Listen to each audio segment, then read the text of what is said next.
This indeed is an interesting subject, so I hope you can stick with me. Now, before we begin, I'd like to quickly remind you of ways you can support me. I have Patreon, where I upload my YouTube videos, and you can watch them without the ads. If you'd like to support me that way, or you could like or subscribe or share, anything of that manner. Of course, no pressure to do any of these. I'm glad you're with me. Today we're talking about the Nuckelavee or Nuckelavee. There are a few different pronunciations that I've found online, but it is a good one. Let's read. Let's learn together. I'd like to invite you to relax. The Nuckelavee, or Nuckelavee, is a horse-like demon from Orcadian folklore that combines equine and human elements. If one was looking casually or under the cover of shadow in the night, it was thought to have the silhouette of a normal horseman. However, upon further inspection, it resembles a fleshless horse, which sports one eye and fins on its legs, with a fleshless human head, torso and arms longer than normal sprouting out of the horse's back. Quite a horrific image, I must say. British folklorist Catherine Briggs called it the nastiest of all of the demons of Scotland's Northern Isles. The Nucklevee's breath was thought to wilt crops and sicken livestock, and the creature was held responsible for droughts and epidemics on land despite being predominantly a sea dweller. A graphic description of the Nuckelavee, as it appears on land, was given by an islander who claimed to have had a confrontation with it. But accounts describing the details of the creature's appearance are inconsistent. In common with many other sea monsters, it is unable to tolerate fresh water. Therefore, those it is perusing have only to cross a river or stream to be rid of it. The Nuckelavee is kept in confinement during the summer months by the Mythology, an ancient Orcadian spirit, and the only one able to control it. Orcadian folklore had a strong Scandinavian influence, and it may be that the Nuckelavee is a composite of a water horse from Celtic mythology and a creature imported by the Norse men. As with similar malevolent entities such as the Kelpie, it possibly offered an explanation for incidents that islanders in ancient times could not otherwise understand. Whenever we talk about one of these creatures, understanding its etymology is usually paramount to getting its history and ties and connections in its past.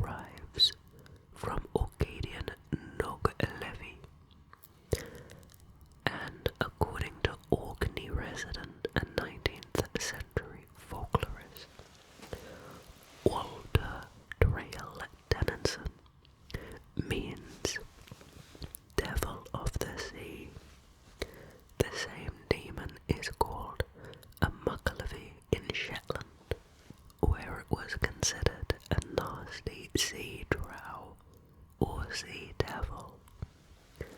Samuel Hibbert, an antiquarian of the early 19th century, considered the component knuck of the Knucklevee's name to be cognate with both the Nick in Old Nick, a name sometimes given to the devil of Christian belief, and with the Latin necker, to kill.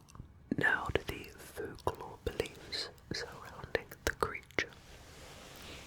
Stories of the mythical Orcadian demons are recorded in the 16th century Latin manuscripts of Joe Ben, who may have been referring to the Nuckelavee in his description of the Orkney island of Stronsay.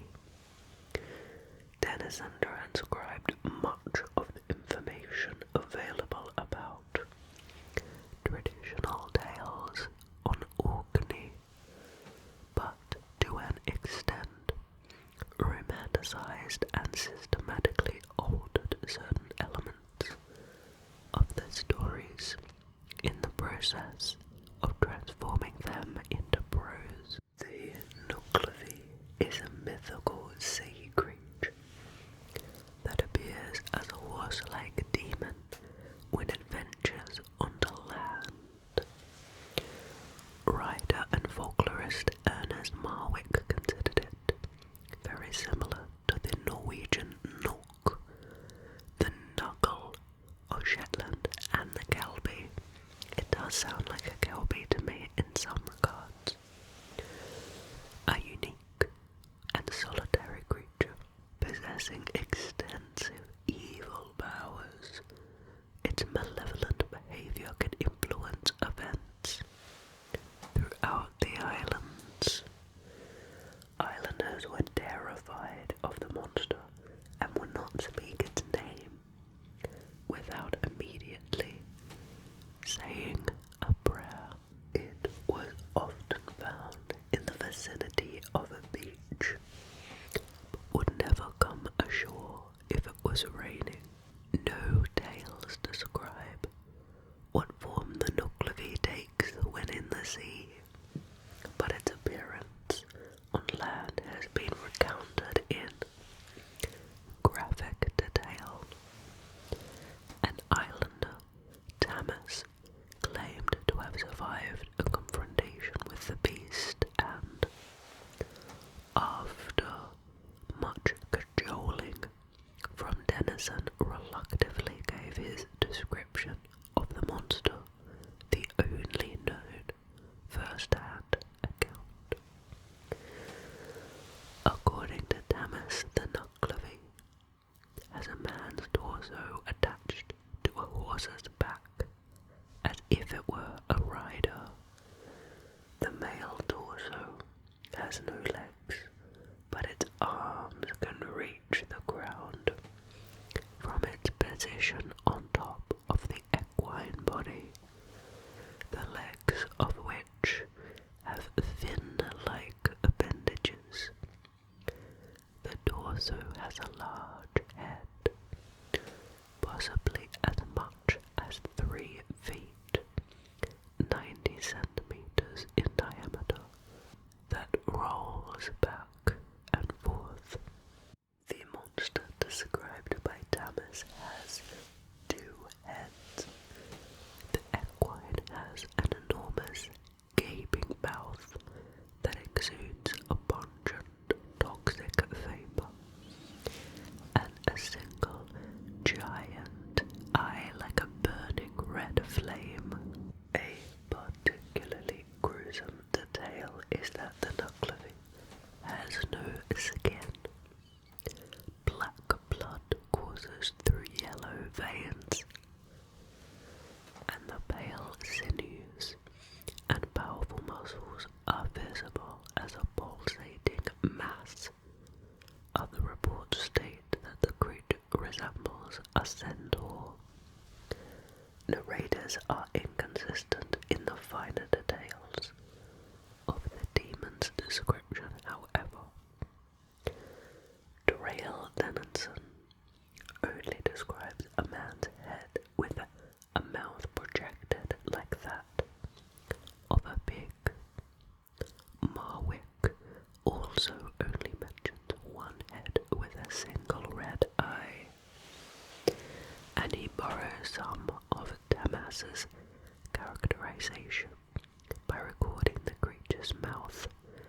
as like a whale's.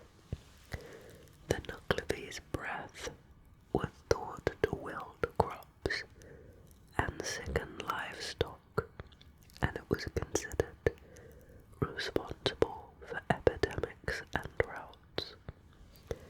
Seaweed burning to create what was known at the time as scalp began on Stronsay in 1722.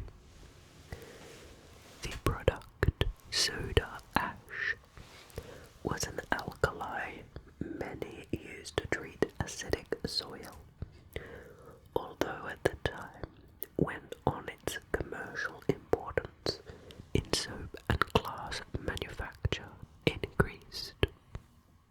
The pungent smoke emitted during the process was believed to enrage the Nuckelavee, resulting in a wild rampage of plague, the deaths of cattle, and the destruction of crops.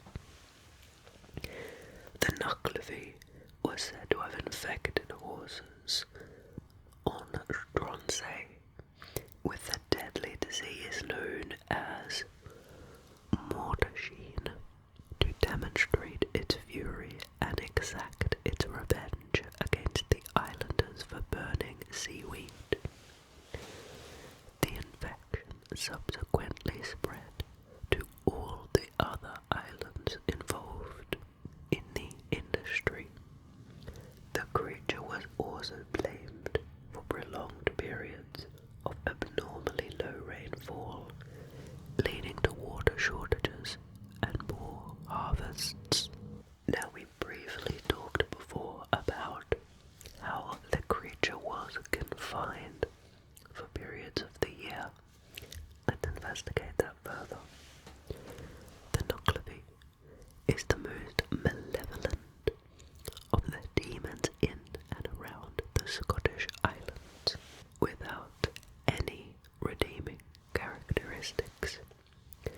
The only entity able to control it is the mythical of the sea, an ancient spirit in Orcadian mythology who keeps the Nuckelavee confined during the summer months. In common with other mythological sea monsters, with the possible exception of kelpies and the knuckles of Shetland, it is unable to wade through fresh, flowing water. Therefore, it can be escaped by crossing a stream. Good to know. Thomas managed to escape from the Nuckelavee after he inadvertently splashed it with water from the loch he was alongside. This briefly distracted the monster, allowing Thomas to run over to a nearby channel of fresh water and jump to safety on the opposite bank. Now, before we wrap up the discussion, we have a little bit more of an investigation into the reason for this myth.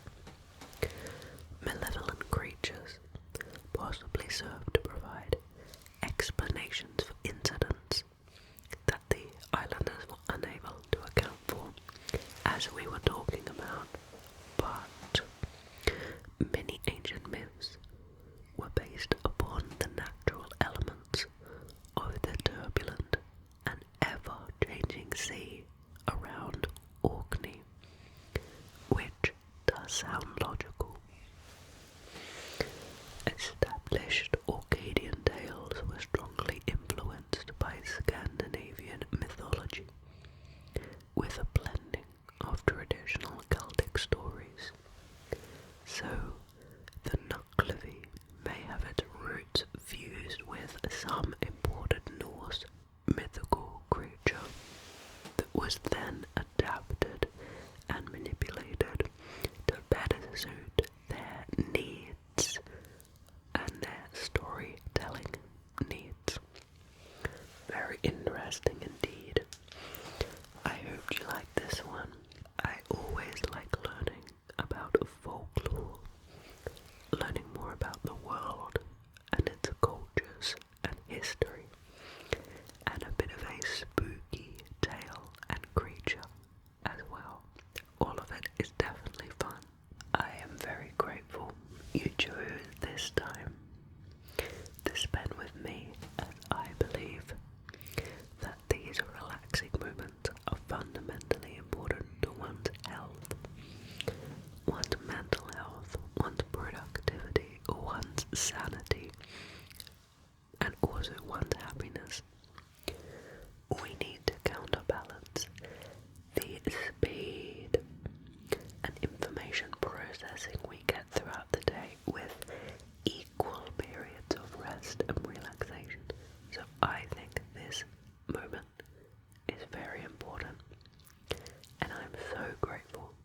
chose it to spend with me.